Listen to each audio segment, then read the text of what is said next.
The views in Hong Kong can be spectacular. From Victoria Peak, the cityscape with its mountains, harbour and skyscrapers is breathtaking. But Hong Kong has a problem. The number of days like this one, where you can see across the harbour to Kowloon side and the mountains beyond, has decreased massively in the last 30 years. Data from the Hong Kong Observatory shows the extent of the decline in air quality. Compared to the 1980s, the decline in visibility is dramatic. There's a common misperception in Hong Kong that the air pollution is because of China. But rather, we measure it every day on the roadside, and we discover that more than 50% of the time, the majority of the pollution is from the roadside. So compared to, for example, Tokyo, we are 1.2 times worse. In terms of air quality, compared to Singapore, we are 2 times worse. Compared to New York, we are 3 times worse. And it's not just fine particles in the air. Hong Kong is the second worst city in China for nitrogen dioxide, which comes primarily from vehicle exhausts. Christine Lowe has just become Under-Secretary for the Environment. Before that, she was a leading campaigner for democracy and environmental issues.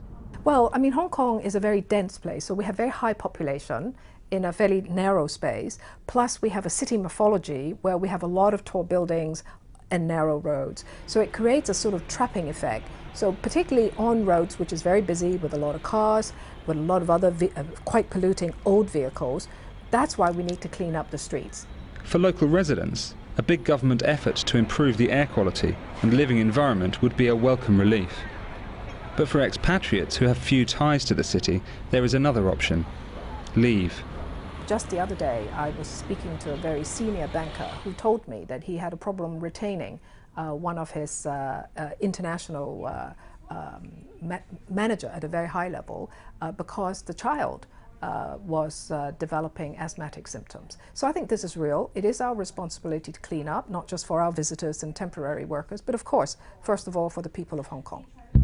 Just 3 hours flight away is Hong Kong's traditional rival as Asia's leading international business city, Singapore. English is widely spoken in both cities, and international surveys of competitiveness and openness to business put both places at or near the top. So we lived in Hong Kong for nearly 12 years. We decided to move to Singapore because for a young family like ours, Singapore is great. So much more space, less polluted. It's so multicultural, so in a sense it's more international, and we feel more integrated here. Personally, I have 2 small boys and I travel a lot. I'm a working mum, so it's important that I am confident that they're safe and well looked after. And Singapore still has great childcare, and from an environmental point of view, I know that they're safe and well while I'm away. When you ask people what they want from where they live, a clean and pleasant environment often comes near the top of the list, especially for those with families. But ultimately, pollution is a price that many are prepared to pay for the opportunities that come from working in a dynamic and growing economy. The problem for Hong Kong in particular is that Singapore offers similar opportunities, but without the dirty air. Now, of course, Hong Kong still has some natural advantages. It's the international gateway to China. But with the rise of Shanghai as a business centre on the mainland, those advantages are being squeezed. And unless Hong Kong does something about its environmental problems, its advantages are going to evaporate into thin air. Tom Griggs, Financial Times, Hong Kong.